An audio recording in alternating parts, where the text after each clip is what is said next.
gars, j'espère que vous allez tous bien. Ça y est, c'est officiel, Dani Olmo est désormais un joueur du Barça.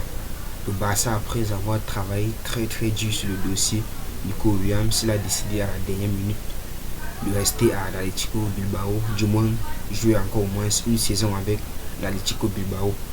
Heureusement que le Barça avait un coup d'avance puisqu'il travaille au même moment sur le dossier Dani Olmo qui a finalement abouti. On va d'abord lire la note qui certifie que Dani Olmo est officiellement un joueur du Barça. Par la suite, on va analyser le joueur et après, je vais essayer de donner mon avis si c'est un bon transfert ou si c'est un mauvais transfert ou si Dani Olmo sera juste un flop du club.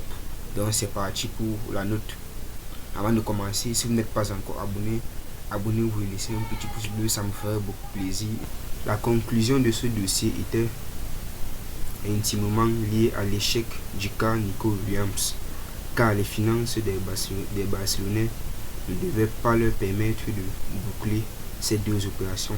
Aujourd'hui, alors qu'on a appris ce matin la fin des espoirs pour Williams, le Barça a donc pu boucler le transfert d'Olmo.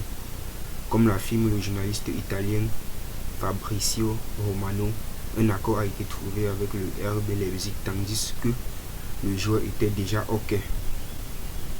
Sur ces conditions personnelles, le club va désormais réserver un avion privé afin qu'il puisse venir signer un contrat en Catalogne et retrouver son club formateur 10 ans après l'avoir quitté pour un transfert estimé à environ 60 millions d'euros.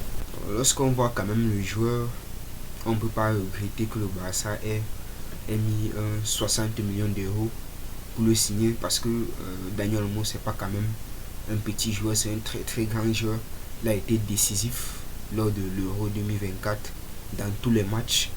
Et Dani Olmo quand même c'est avec le Dynamo Zagreb c'est 124 matchs et 34 buts. Avec le RB Leipzig c'est 148 matchs et 29 buts. Vous voyez que c'est un joueur quand même qui marque beaucoup, qui est beaucoup décisif, qui peut beaucoup apporter au Barça et on ne peut pas vraiment regretter que le Barça ait mis une telle somme sur lui. En tout cas, Dani Olmo pour moi c'est un très bon profil. Faudrait juste que non on le mette dans des meilleures conditions, dans les meilleures dispositions. Parce que vous-même vous avez vu Dani Olmo lors de l'Euro, il a été décisif contre la France, il a été décisif dans les phases éliminatoires, dans les matchs qu'on avait le plus besoin de lui. Il a prouvé que non, c'était un très grand joueur et je pense que même avec le Barça il pourra faire pareil s'il y a juste cette entente avec les joueurs, s'il y a cette complicité avec les joueurs. C'est que non, Dani Olmo risque de devenir un démon au Barça.